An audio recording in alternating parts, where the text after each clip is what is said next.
Welcome back onto the program. It's still the conversation here on Lagos Television. Part 2 of our conversation is here. And today we're taking a look at citizens' rights in a democracy. Well, of course, citizens have rights to different rights, but are they absolutely right in every country? Of course, we do have a lawyer in the studio this morning, and together we'll take a look at some of the rights that we do have. And as individuals, can we also breach those rights ourselves before any other person breaches those rights? Of course, we have Bosun Oshifora here with us today. Good morning, and thank you for being here on the program. Good morning. Always a pleasure. All right, so we're taking a look at citizens' rights. I know that, of course, in the Constitution of the Federal Republic of Nigeria, there are rights stated for every individual. But I know you lawyers will also say those rights are not absolute at the end of the day. So, of course, if we take a look at some of those rights, would you say that those rights are sacrosanct, or those rights can also, the government of any country also have certain rights over those rights over a citizen? Okay, basically, I think it's best we put everything in perspective. Okay. There are, in the Constitution, you have what you call fundamental rights, and then you have what you call non-justiciable rights. Okay. I will break it down. Right. All right, the fundamental rights are rights that are peculiar to the human being and almost natural. Okay. And so, but somehow they had to codify it so that it can have the force and backing of law. You find things like right to life, speech, right to life, right to freedom of expression, and all those rights you find from Section 37 up to 42, 43. All right, now, so, but what you have in the law is that those rights are absolute. But one of the things you also have to understand is that the way right works is where my right starts and ends is where yours begins. So you see things like freedom of expression. Let's look at that. You know, it gives you the right to express yourself. Now, but you can only express yourself within certain limits and confines, because by the time I start saying things that are slanderous to your person, or say things that are seditious, you know, against the government, then you know that this is where your right ends, your right to freedom of expression. So you cannot go beyond. And then what happens in that situation is that for freedom of expression, though there's an ongoing debate worldwide, and depending on jurisdiction to jurisdiction, some countries still criminalize offenses that stem out of freedom of expression. That you have defamation. It can be a civil action. It can also be criminalized. That means one can be arrested. And then I mean, things like sedition, if you come out and start saying funny things or unprintable things or things that are not in existence about the government, and that is possible to incite people against the government, then you can be held for sedition. In as much as your right is guaranteed to say what you want, you cannot just say, you say it within certain confines. Right, so the same applies for, if you look at right to life, it's fundamental. You have a right to live. Nobody can kill you. Nobody should kill you under any circumstance. But there are instances where somebody can be killed, even by the law. By the law. And you find that where, I mean, somebody commits an offense that has capital punishment, then he will be killed based on the law. So the same law that gave you rights to live, or your right to living and existing as a human being, also can cut it short when you go beyond certain, you know, levels. Now, so the same goes for most of this, right? Then there's the right of, I mean, the dignity of human person. You cannot be subjected to torture or inhuman things by anybody or by any authority. But there are also exceptions. Then if you look at Section 45 of the same 1999 Constitution, it says, in as much as all these rights exist, if I look at 42 and also 45 says it, that these rights can stop when it offends public sensibility or if it infringes on other people's rights. So basically, your personal rights are limited when it comes to general rights. Now, so those are for the fundamental rights. Human Now, so rights. you have the justiciable and non-justiciable ones. Now, there's some other rights within the Constitution, like rights to education, rights to, you know, basic things of life like that. Now, but you see, the problem with that is it's a debate in the legal world that says that where government doesn't provide those things, they can't be held down like the fundamental rights. Okay. Now, so the government has an obligation to do this thing, and it is recognized that some of these things are in progress.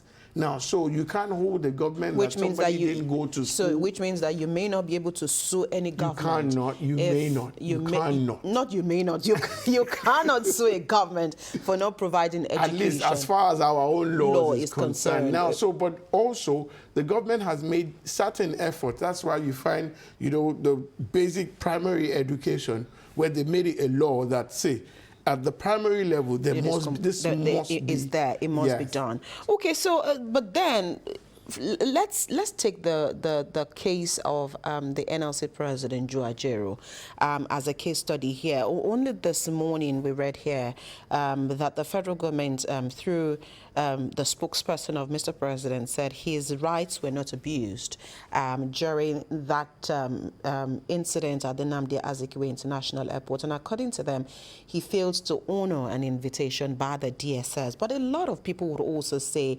as the report also said, he was meant to have appeared on a particular date, which has not passed, and then he was arrested before that date. Is that not an abuse by the constituted authority? All right, it's a bit tricky. Okay. Because I'd follow the story. You remember, Ajaero has had it funny with the immediate past and even present administration. There was a time he was, I think, during the election in one of the eastern states, in Imo State, where he was beaten blue, black, you know, like that. And he's always whipped up the fact that he will use the instrumentality of the NLC to fight, you know, whatever thing that comes to him personally and all that. Now, so I think also there should be some level of definition to his person and his position. Okay. But that is a debate for another day. All right, now, but basically, if you look at what happened, I saw when they said he was invited by the police, where Femi Falana went with him. Yes. And then that was like a week or two ago. 2 weeks ago. Yeah, now then again, the DSS called him. So there's a debate going on that, you know, given the economic situation and the increase in fuel prices particularly, which is always pivotal to NLC going on strike. Right. Now, so I think some people have said that government is apprehensive and that's why they're trying to cow him being the head of the NLC, because they know sooner than you expect they will come up with something. Right. Now, but on the second hand, there's been rumors that there's some seditious materials in his possession, and that is a security concern. Breach, right. It's a concern, not breach yet because it's not been established. There are allegations. Now, so at that level, you cannot say because this is who this person is, then you just allow him to do things and go about life anyhow. Okay. So it's within the capacity and capability of the DSS as a security agency to call for anything in that regard. Okay. That was what gave birth to the invite for Ajaero, and him not honoring the invite and not getting back to them, because sometimes when security agencies send you invites like that, I mean, we do it. Sometimes people send their lawyers, you know, to go there. Or and say also to them, you're not available. Particularly when you're not available. So you can use that to buy time. You can, or people also use it to, you know, figure out what's going on, because you're not going sure about your life you and could you get be there an invite. and then you might not come out as soon as you thought. Because I've had very funny experiences where people will tell you that, lawyer, I can't go. EFCC is calling me. I don't know what.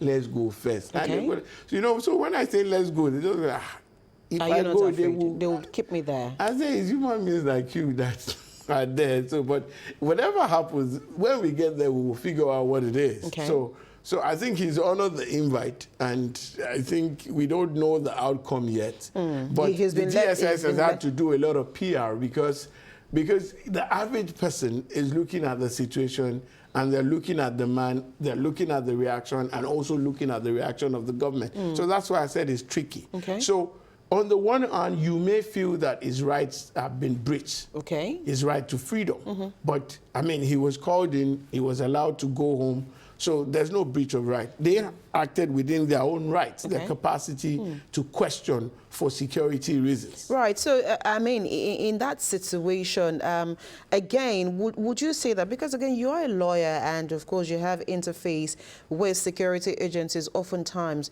Are there times that, you know, the security agencies also, in their own frivolity, abuse the rights of individuals within the context of the law, or under the pretext that these things, or they're doing their jobs as security agencies? Okay, now, let's put everything straight. I've been in practice now about 2 decades, 20 years, and I can speak for what we used to know and how things are now. Okay. In fact, let's establish the fact that there are a number of security agencies, and some are notorious for certain, you know, breach of human fundamental rights, particularly rights to freedom and dignity of human persons. In fact, if you know, back in the day, some police points or units, you know, you mentioned Alagbon, you mentioned Panti. You dare not go there. You don't want to think about it. But over time, I think with civility, democracy, and internet, right, things have changed drastically. Have changed or are changing? Things have changed. Okay. Changed drastically. Police are more civil. And then let me say this without holding brief for the police. The higher the officers that call you in, Okay. the more civil the approach. So most times the brutality is found at the lower level of the ladder. Because so I think maybe frustration, is it anger or maybe issues or plenty hunger things. issues? All anger, then the current situation is a cocktail of issues. Right. So, but basically that's why if you look at it, if you find the average policeman on the road, is always aggressive, and you see, unfortunately, I get clients and friends who call me arguing with police, and I tell them that me, the lawyer you are calling, I don't argue with them. Because they carry guns? Because, no, not because they carry guns. See, sometimes you have to come down from your aisles and see somebody is standing in the sun. He's buying Is petrol. it meant to stand in the sun anyway? Well, by virtue of his beat, they put him in the sun. Okay. This same sun, you are in your AC. So, no, see, you see, sometimes I think we need to educate people. You are sitting in an AC car. Somebody is standing in the sun. He's carrying gun that is heavy. Nobody is assisting him. He has the same problems you have, if not more. All right? His children will go to school. This is school fees week. So I saw something on IG where they said that if the police that bought fuel at 1-2 catch you at this period, you will pay for the fuel. It's only God that can. So, you know, so some of these things really we need to tell people. These people operate under very funny conditions. Right. I saw a report yesterday where they were saying something in Katsina, that there were only 32 policemen manning an entire local government. You know, so there are a lot of inadequacies with them. So they're not supposed to transfer their aggressions. on us. But you see, they're human. Okay. So it's best you excuse them, greet them well. Most times I look at the name tag, I just call it, future IG. That will just knock him out. Ego. It doesn't cost you anything. Okay, but then, of course, we are in a democracy, and a couple of people will think that at the moment, the government should do better when it comes to, you know, one-on-one relationship with protecting the rights of every Nigerian here. And so when you have an interface with security agencies, even if they were to arrest you, it has to be done with a bit of civility. For a lot of people who watch a lot of foreign films, even if you're getting handcuffed, you still here, sir. You still get respected even as you're being escorted to jail. But here... You know, there's a popular expression that says, "A color baby." Boy, here, So all you get are probably slaps and some kind of, you know, harassment. So can we also speak to this? Is it a case of, you know, the officers not being tutored on how to, you know, deal with individuals, or again, it's a case of transferred aggression? Okay, let's put everything in perspective. First of all, I was saying something about, I think I need to finish up the statement that there were some police points that were notorious for some things. You hear things like Alagmo, Panti and all.